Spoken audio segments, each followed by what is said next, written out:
Welcome to the SunaStats podcast. I'm your host, SunaStats, and today I am very, very excited because the World Cup is going to start tomorrow. The first game is between South Africa versus Mexico. This is the second time those two teams face each other in the opening match. The last time this happened was in World Cup 2010. But let me tell you something, man. I love the World Cup. I love watching different national teams finding out about new talent, underdogs, drama everything. One thing you can't do in the World Cup is say that there is a favorite, and I'll tell you why. In 2002, Argentina were clear favorites. When I mean they were clear favorites, they were clear favorites. Now, that team had Batistuta, Crespo, Veron, Ortega, Diego Simeone, Ayala, top players playing for top teams, and they were dominating around that time. And they dominated the qualifiers. They were on top of the qualifiers. They won most of their games. It was unbelievable. And Brazil was struggling. They actually finished fifth in their qualifier, just scraped to automatic qualifier. Believe it was fourth, to be honest. And they qualified for the World Cup. Ronaldo, at that period of time, between 99 all the way to the end of 2001, was injured, had that horrible injury when he tried to do a step over, and when he fell, he had that disgusting injury. And look at that. He comes back to the World Cup 2002, wins it, gets his redemption, and Brazil becomes world champion for the fifth time. 2006, Brazil were favorites again. Who wins it? Italy. How? They had scandal. They were getting bad reputation. Juventus got relegated from Serie A. AC Milan got deducted points. Fiorentina got deducted points. But against all odds, Italy won the World Cup, drawing with France 1-1 and then beating them in the penalty shootout. So they won on penalty shootout. The one World Cup where I say that it was clear that they're going to win it was World Cup 2010, where Spain won the World Cup. And that was the first time a European team wins a World Cup outside of Europe. Usually, when the World Cup is outside of Europe, it's either Brazil or Argentina or Uruguay. So at the beginning, it was Uruguay, 1930 and 1950. And then from then on, it was either Brazil or Argentina. And it still is, to be honest, Brazil or Argentina, because before Argentina, the last team to win the World Cup outside of Europe was Brazil in 2002. And then 20 years later, Argentina won it with Messi. And I was in that World Cup. And what a fantastic World Cup that was, the Qatar World Cup. Unbelievable, well organized, easy to get around. Transportation was 10 out of 10. You can actually watch three games in one day. It was like a World Cup theme park. That's how I describe it. Now, going to the 2026 World Cup, which is hosted in three countries. And let me tell you another interesting fact. This is the third time Mexico hosts the World Cup. No other country managed to host the World Cup three times apart from Mexico. Obviously, they're going to be co-host with the USA and Canada. So this is the first time that three countries will be hosting the World Cup. And yeah, it's going to be a long World Cup because this is the first time also that 48 teams will participate in the World Cup. Now, let's talk about England and England chances. Oh my days, man. The squad, the squad that England have, missing out on Cole Palmer, uh, Foden, which is one of the best England talent in the last 10 years. I don't know what Tuchel was doing. But if you look at the team, okay, you got Riley, you got Declan Rice, you got Gay, you got Saka, you got Elliot Anderson, which I hope he signs for Manchester United. Harry Kane, who scored 79 goals in 113 games for England. Jude Bellingham. They've got Rashford, who had a decent season as a squad player for Barcelona. Um, Leramento is a very good right back. Excellent. I highly rate him. Got good work rate, good tackler, good on the ball. You know, I really like him. Dan Burn was a surprise. I believe Harry Maguire should have went. But let me tell you an interesting fact.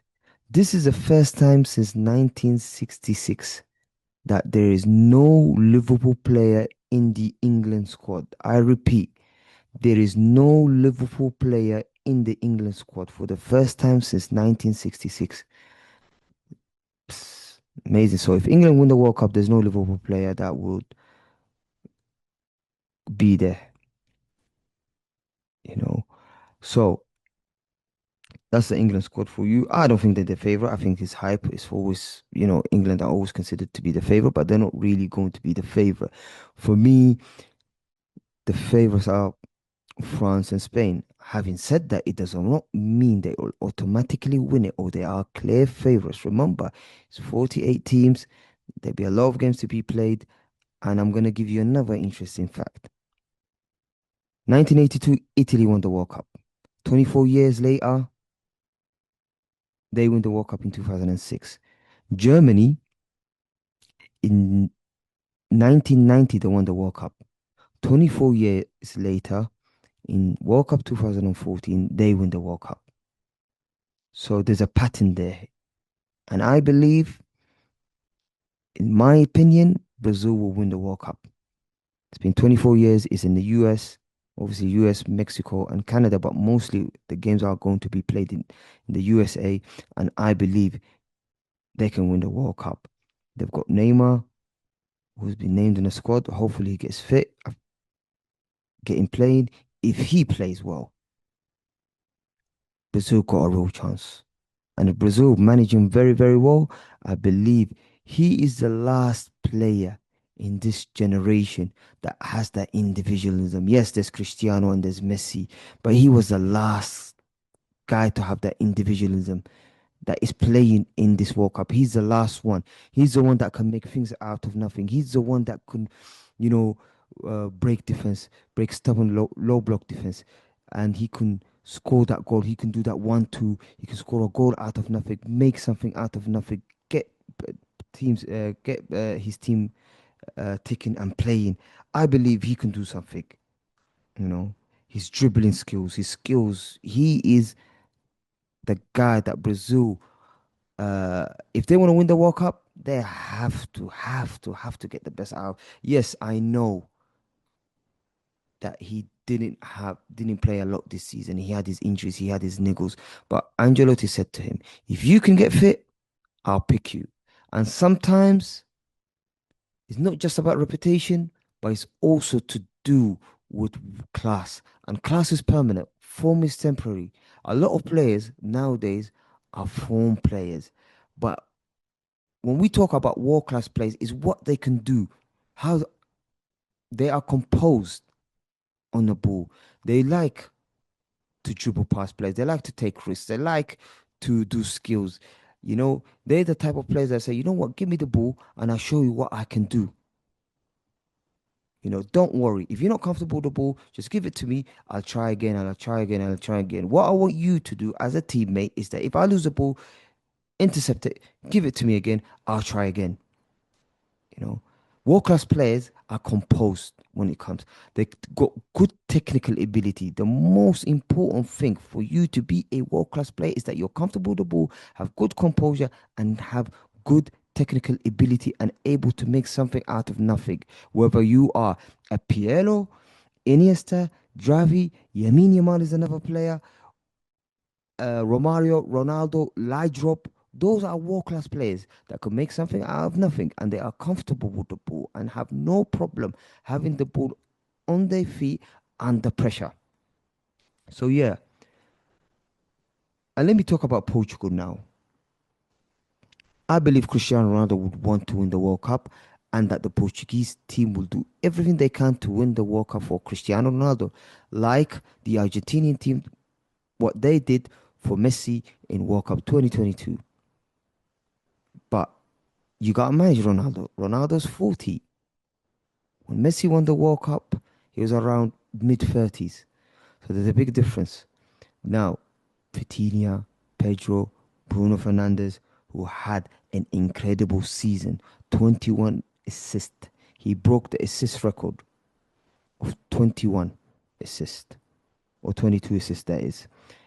He broke the Premier League assist record. Put respect on my man's name, you know, whether it's corners, free kicks, open play, all of that count. You still have to put that ball into the box. You still have to put give that assist, that between the lines. So for me, I wouldn't be surprised if Portugal goes to the semi-final, final, and win it. Doesn't mean they're going to win it, but some people actually talk about them being favourite or actually going on to win it. But look at the France team. Oh my days. Look at that team. I can't believe that team. That team can do anything. You know, they have a lot of players that are Ballon d'Or players. They got Osman Dembele, or Osman Ballon d'Or, as they call him. Doué, Barcola, Ulisse, top player. Mad team. Already their attack is crazy. Chumeni, Cavavinga, Saliba. Do you want me to name more? There's more.